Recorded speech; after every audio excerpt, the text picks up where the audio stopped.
फिरोजाबाद में पब्लिक पर चली पुलिस की इन ताबड़तोड़ लाठियों के पीछे था एक एक्सीडेंट। दरअसल सोमवार रात को थाना उत्तर में जैन मंदिर के पास एक हादसा हो गया था।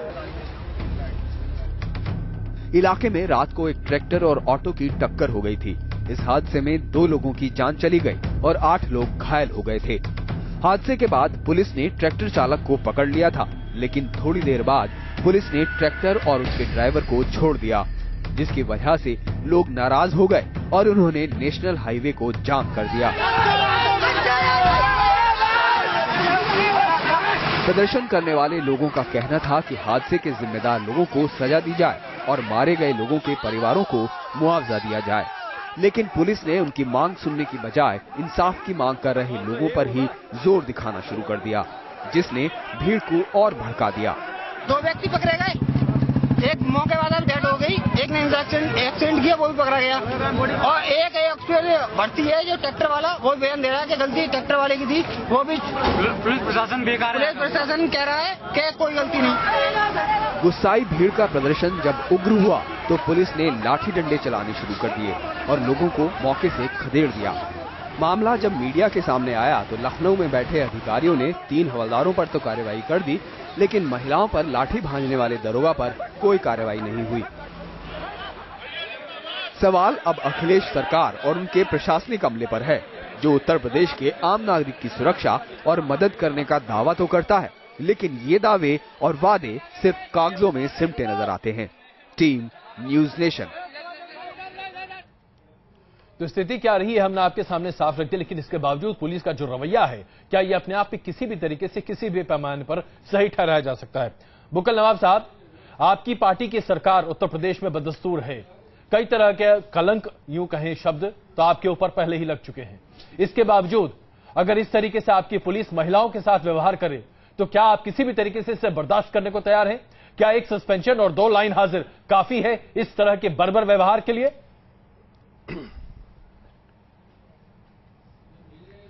देखिए, पहले सुन लीजिए, एक हूक सी उठती है, दर्द जिगर में होता है, हम रात को रोते हैं जब सारा जमाना सोता है।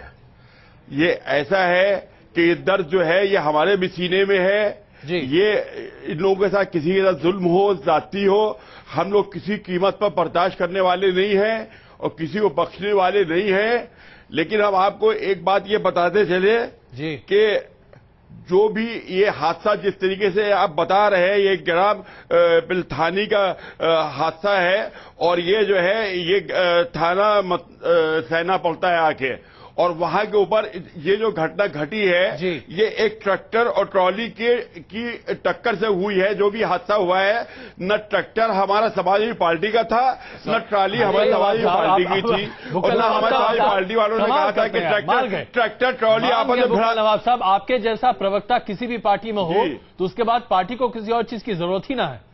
पुलिस जो है महिलाओं को पीट रही है, लाठी से, जूते से, चप्पल से, डंडी से, हाथ से, आगे, और आप जब आगे आ रहे हैं तब हम कहेंगे ना, जनाब ये क्या तरीका है? अरे हम वही आप भाई, हम आप ही की क्यों क्यों आ रहे? न ट्रैक्टर हमारी पार्टी का था, न वह टेम्पो हमारी पार्टी की थी। भ्रंत होती है धुन हमारी पार्टी की थी। वो जो धुन जमी थी, डस्ट जमी हुई है, कोहरा जमा हुआ है, जो ठंडक थी।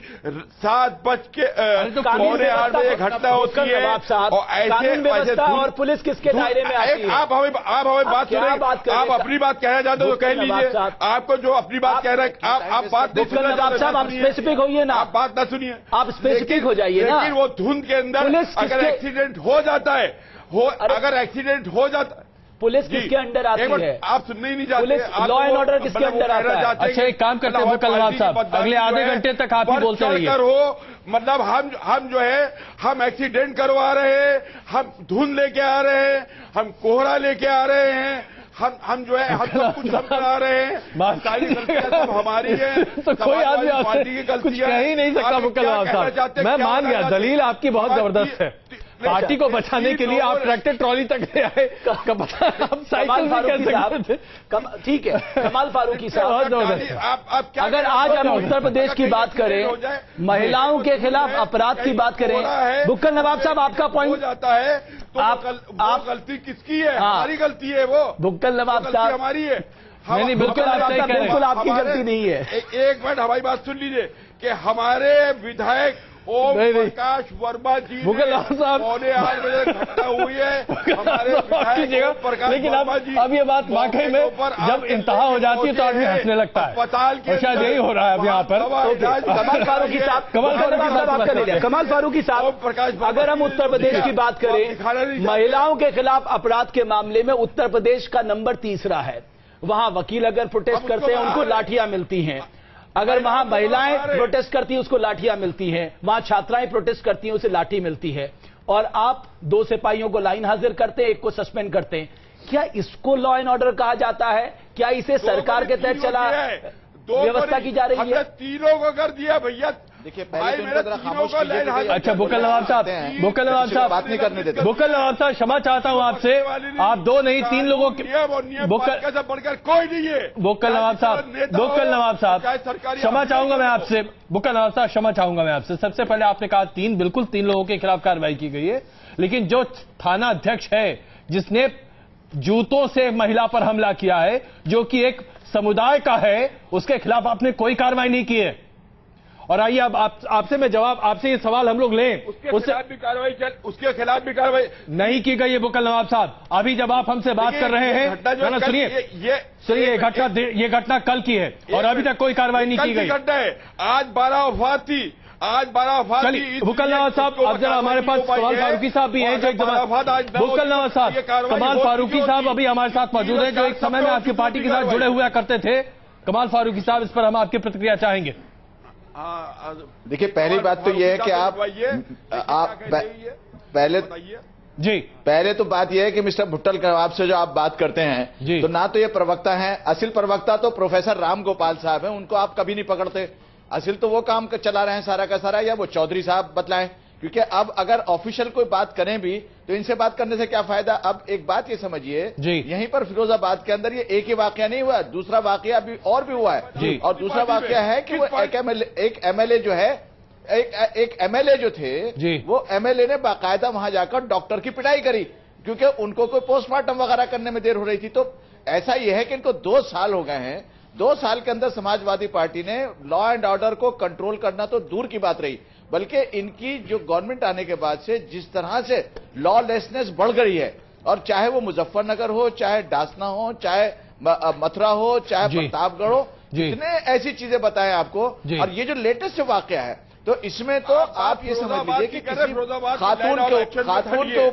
खातून के ऊपर जिस तरह से इन्होंने पैरों से मारा है, जिस तरह से पैरों से मारा है, जिस तरह से थप्पड़ मारे हैं, फौरन उनको अरेस्ट करना चाहिए। और अगर जो उनको अरेस्ट नहीं करता है, फारूकी साहब, इनके खिलाफ मुकदमा चलना चाहिए, इनको लाइन हाजिर करने से कुछ नहीं होगा, आपको नजीर पेश करनी होगी, वरना इस तरह के पुलिसकर्मी रोज लाठियां भाजेंगे और आप कुछ नहीं कर पाएंगे। लेकिन बुनियादी सवाल राजीव त्यागी साहब ये है कि जब आप इस तरह की परिस्थिति आपके सामने आती है, तो आपके पास कई प्रक्रियाएं होती हैं। आप वाटर कैनन का इस्तेमाल कर सकते हैं, आप आंसू गैस का इस्तेमाल कर सकते हैं, और जब स्थिति बिल्कुल आपके बस से बाहर हो जाए तब आखिरी आपके पास विकल्प बनता है लाठीचार्ज। लेकिन उत्तर पुलिस का पहला और आखिरी विकल्प लाठियां ही होती हैं, अमूमन हर मामले में देखने में आया है। देखिए रमेश जी, अगर मीडिया ना हो और विशेष रूप से इलेक्ट्रॉनिक मीडिया ना हो तो उत्तर प्रदेश की सरकार सीधा एक ही विकल्प है उसके पास, वो गोली भी चलवा सकती है, लाठियों की तो बात छोड़ ही दीजिए आप, क्योंकि मीडिया है, मीडिया उनको रोकने का काम करता है और मीडिया अपनी जिम्मेदारी समझ के कार्य कर रहा है, इसलिए लाठी चार्ज की जगह गोली नहीं चल रही है। मैं तो ये कहूंगा कि हमारी जो माइथोलॉजी है वो कहती है यत्र नारस्तु पूजन्ते रमन्ते तत्र देवता, जहां नारी की पूजा होती है वहां देवता का वास होता है। और उत्तर प्रदेश में जिस तरह से अखिलेश यादव जी की सरकार कार्य कर रही है, वो हमें दिख रहा है कि किस तरह की पूजा उत्तर प्रदेश में नारियों की हो रही है, नारियों के विरुद्ध अपराध बढ़ रहे हैं। और उत्तर प्रदेश का अगर पूरा 1 साल का आप आंकड़ा देखेंगे तो मर्डर उत्तर प्रदेश में जो हुए हैं, हत्या जिसे कहते हैं, वो 4986 266 हुई हैं अब तक, और डकैती अगर देखेंगे 369 हुई है, जबरदस्त और साथ साथ लूट अगर देखेंगे तो 3159 हुई है। बुरा मत मानिएगा, लेकिन यहाँ पर आप लोग भी उतने ही इसमें सहभागी हैं जितने समाजवादी पार्टी है। आंकड़ा आपको बड़ा अच्छा लग रहा है दूसरे राज्य की धज्जी। मैं बता रहा हूँ हम कैसे आंध्र प्रदेश नंबर 2 है। अच्छा मैं बता रहा हूं ना आपको, आप सुन लीजिए। Paschim Bangal according to national crime record bureau, और दूसरा राज्य है आंध्र प्रदेश, जो आपका राज्य जहां आप शासन करें। जैसा कि अजय ने कहा, आपको बड़ा आसान होता है आंकड़े गिनाना दूसरे राज्य का, लेकिन